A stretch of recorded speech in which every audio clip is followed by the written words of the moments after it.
Mr. Cooper, tell me something about oystering. There ain't much to say, but it's hard work. I'm Dawn Evans Radford. My topic was the Oystermen and an oyster house.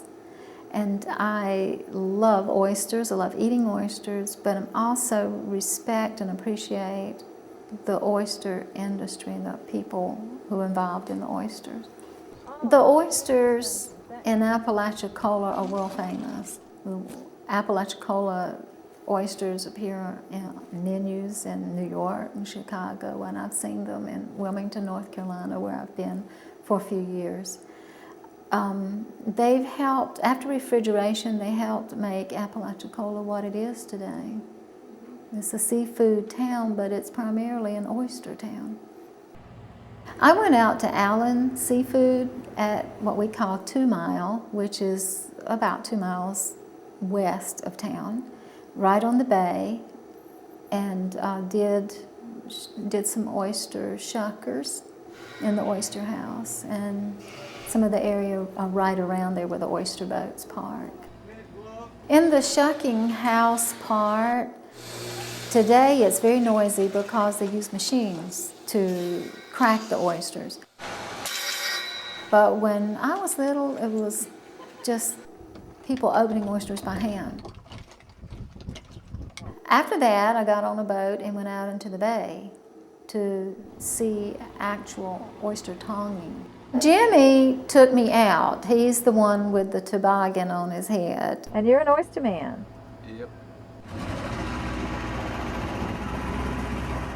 He took me out. He's been an oyster man, I guess, practically all of his life. We went out to visit Bubba, who's the good-looking, really skinny guy on the boat that you'll get to see.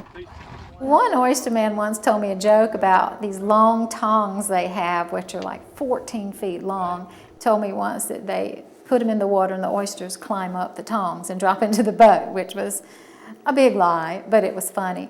But actually what they do is they have these long tongs. They're about 14 feet long, and they're like giant tweezers with 2 rakes at the bottom. And they reach down into the water with these big tongs and sort of tongue them up. They like tweezers. They pull them up and dump them onto the boat. When they're culling, they're pulling out the old shells, and they're also separating them into individual oysters. Pretty one right there. As well as measuring them, because if they're not 3 inches long, they're illegal oysters. So they're throwing the smaller ones back in so they can continue to grow.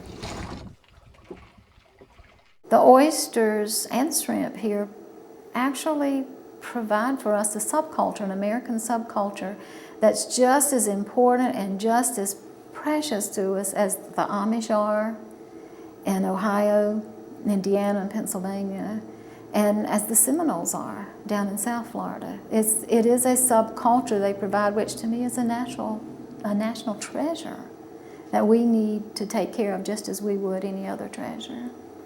Mr. Cooper said if he didn't oyster and fish, there wasn't anything else he could do. Is that right? That's right. Unless you want to be a correction officer or anything like that. You ain't got no education, you can't be one. It's those oystermen and oyster shuckers, who are mostly women, who depend on this industry for a living. And they're none of them rich. They're all very hard workers. Oh, big grin. And they tend to be very honest, dedicated and committed people to what they do. I don't want to see us lose this industry because I don't want to see those people subsumed into some other kind of life.